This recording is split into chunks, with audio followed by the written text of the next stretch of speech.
दोस्तों, आज की कहानी गौतम बुद्ध की है।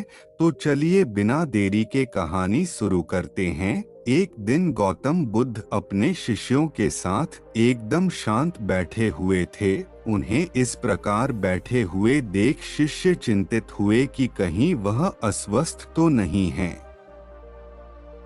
एक शिष्य ने उनसे पूछा कि आज वह मौन क्यों बैठे हैं, क्या शिष्यों से कोई गलती हो गई है।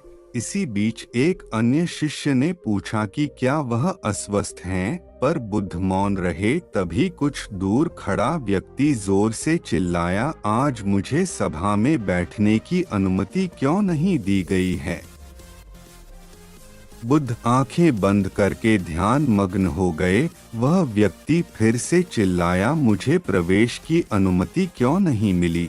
इसी बीच एक उदार शिष्य ने उसका पक्ष लेते हुए कहा कि उसे सभा में आने की अनुमति प्रदान की जाए। बुद्ध ने आंखें खोलीं और बोले, नहीं, वह अछूत है, उसे आज्ञा नहीं दी जा सकती। यह सुनकर शिष्यों को बड़ा आश्चर्य हुआ। बुद्ध उनके मन का भाव समझ गए और बोले, हाँ, वह अछूत है। इस पर कई शिष्य बोले, हमारे आश्रम में जात पात का कोई भेद ही नहीं, फिर वह अछूत कैसे हो गया। तब बुद्ध ने समझाया, आज वह क्रोधित होकर आया है। क्रोध से जीवन की एकाग्रता भंग होती है।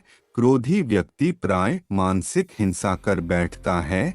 इसलिए जब तक वह क्रोध में रहता है तब तक अछूत होता है। इसलिए उसे कुछ समय एकांत में खड़े रहना चाहिए। क्रोधित शिष्य भी बुद्ध की बातें सुन रहा था। पश्चाताप की अग्नि में तपकर वह समझ चुका था कि अहिंसा ही मनुष्य का महान कर्तव्य व परम धर्म है। वह बुद्ध के चरणों में गिर पड़ा और कभी क्रोध न करने का प्रण लिया।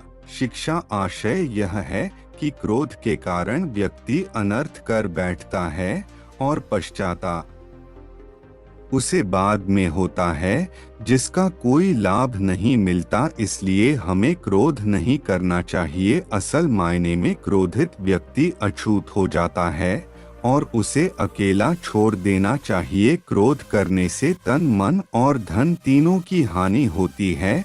क्रोध से ज्यादा हानिकारक कोई और वस्तु नहीं है।